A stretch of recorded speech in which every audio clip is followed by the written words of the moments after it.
Have you ever been watching the news and just felt your head start to spin? UN, WHO, NGO, it's like a giant bowl of alphabet soup. Well, you're in the right place because today we're going to make sense of it all. We're going to crack the code on these global organizations. Exactly. They're thrown around all the time, right? But what do they stand for? More importantly, what do they do? And what's the difference between them? And hey, it's a totally fair question. Turns out there's a pretty simple way to break it all down. Okay, here is the secret. It really all comes down to two main teams. On one side, you have the IGOs. That's intergovernmental organizations. Think of them as a club of countries. They're official, formed by governments to tackle huge global-scale problems. And on the other side, you've got the NGOs, non-governmental organizations. These are more like a global neighborhood watch, made up of citizens, totally independent of any government, and they're often working right there on the ground. So let's dive into team government first. These are the big official players. They're created when countries decide to pool their resources and authority to solve problems that are just too massive for any single nation to handle by itself. And at the very top of that list is, of course, the United Nations, the UN. You could call it the mother of all IGOs. Its mission is just gigantic, trying to maintain peace and security and uphold human rights all across the world. Now, within that huge UN family, you have more specialized groups, like UNICEF. Their focus is laser sharp. It's all about kids.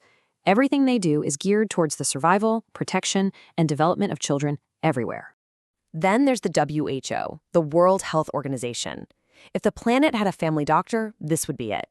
As another UN agency, their job is to be the coordinating authority on all things international health, from tracking diseases to fighting pandemics. Now, UNESCO, they have a really fascinating approach. Their philosophy is that true, lasting peace has to be built in the minds of people. So they work to build that peace through cooperation in education, science, and protecting our shared global culture. And to round out our look at team government, let's talk about the FAO, the Food and Agriculture Organization.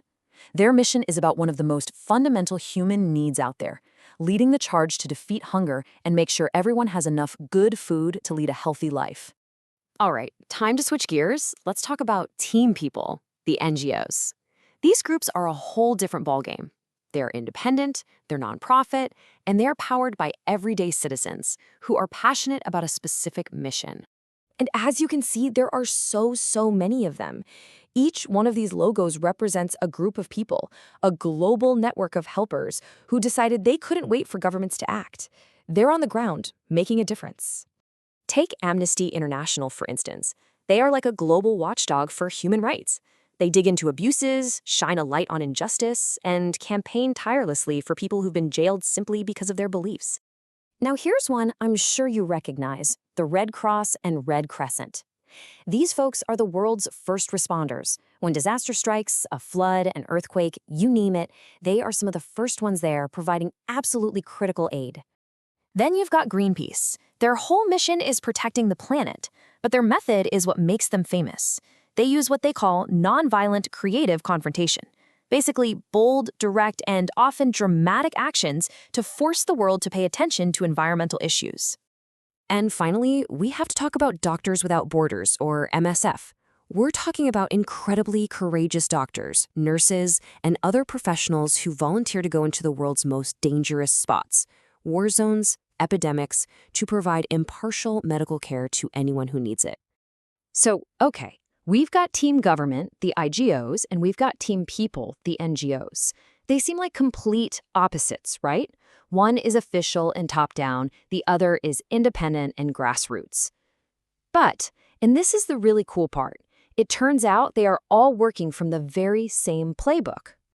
You know, when you strip away all the details and all the bureaucracy, you find that the work of all these different organizations, every single one we've talked about, can be boiled down to just 4 key action verbs.